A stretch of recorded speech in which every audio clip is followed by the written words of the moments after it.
Hello and welcome to Tête-à-Tête, France 24's flagship interview show. Our guest is Petro Poroshenko. He's Ukraine's former president and the leader of the opposition, European Solidarity Party, and he joins us from Kiev. Thank you very much, Mr. Poroshenko, for being our guest today. Thank you very much indeed, Mark, for the invitation. Happy to see you again.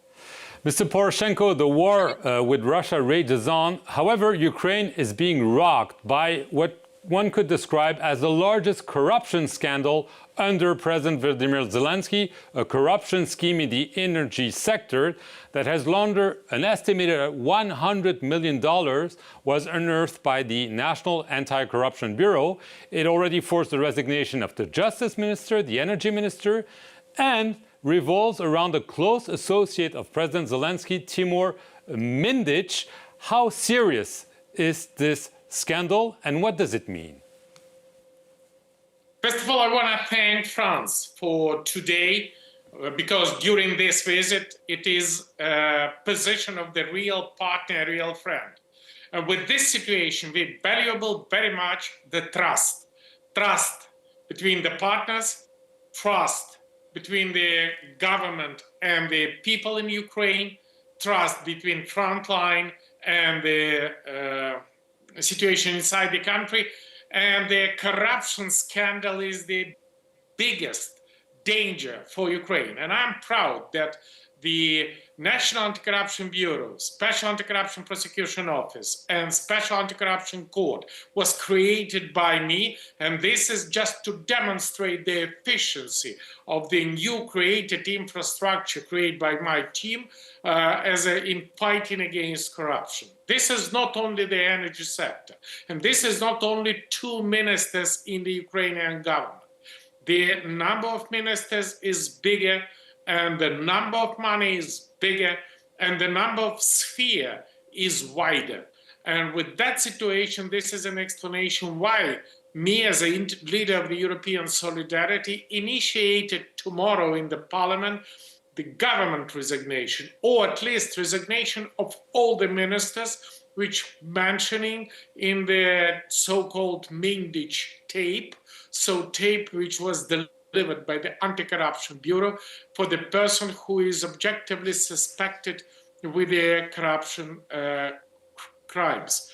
And with this situation, we are demonstrate our decisiveness to stop any attempt, and our trust is at stake, and we now should act extremely transparent, extremely quick, and extremely efficient to not to give anybody any doubt about the efficiency of our anti-corruption efforts. And this is the big test for the President Zelensky.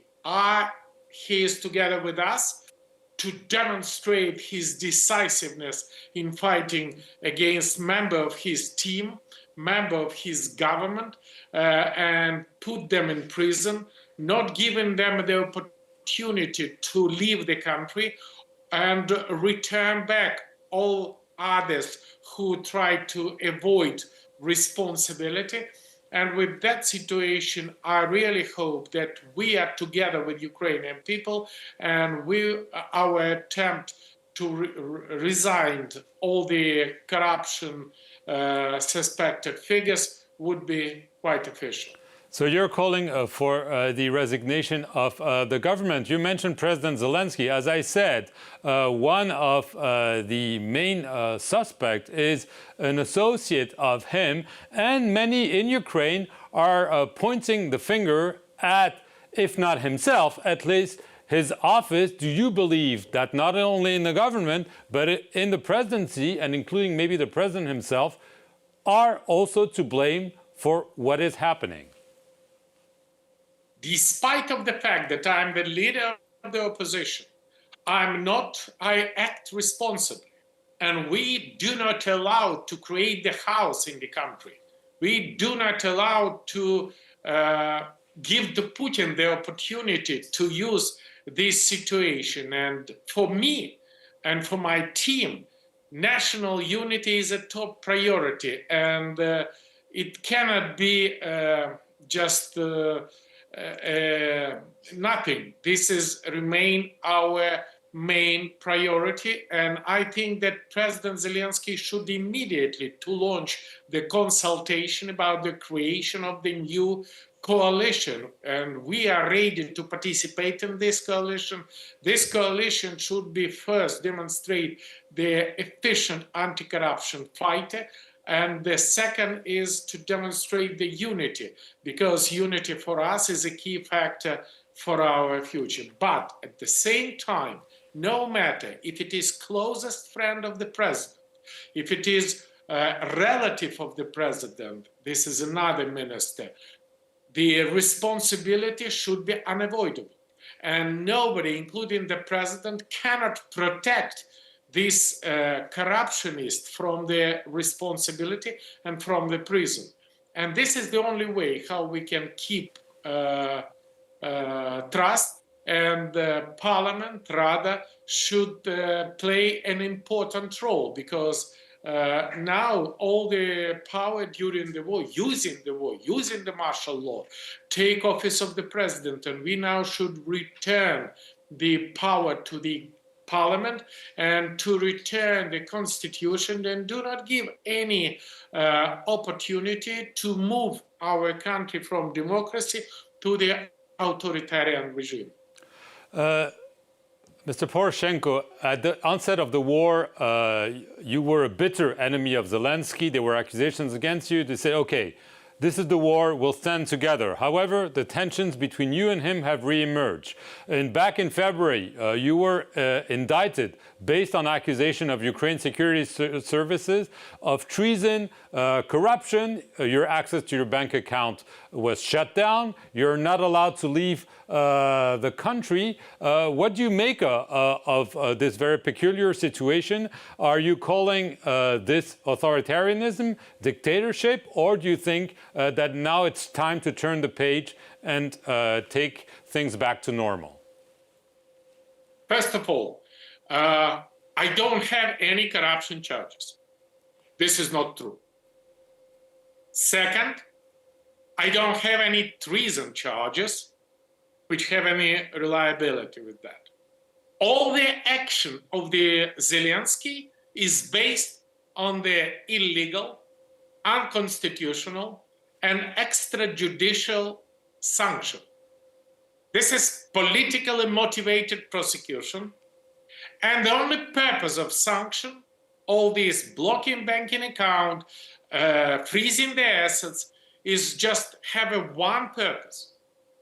Under this sanction, I cannot have an opportunity to participate in the election. And this is just an evidence about the authoritarian character of this sanction.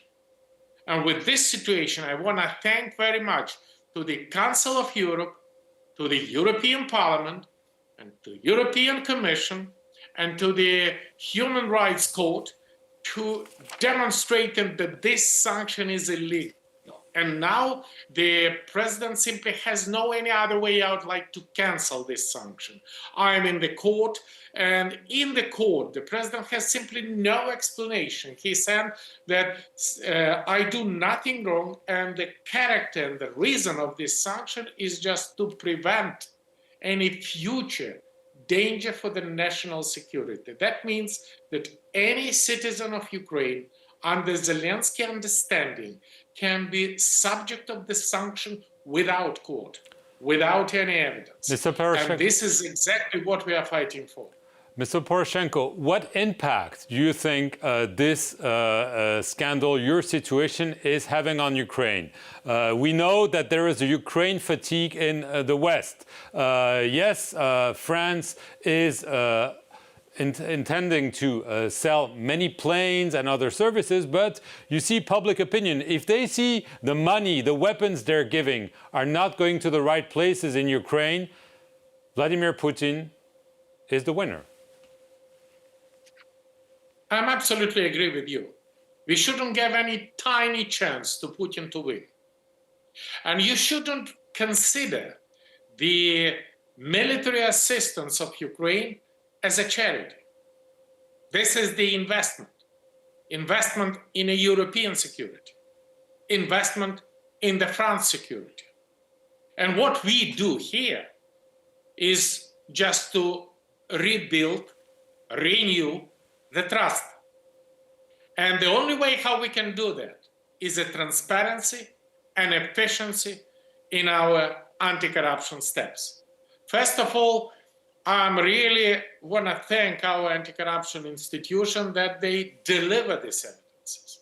Second, I really count that we do not allow anybody, including the president, to protect the corruptionist. And third, corruptionists would be in the prison. And with that situation, I think that victory on Putin would be victory of Europe, victory of Ukraine, and victory of France.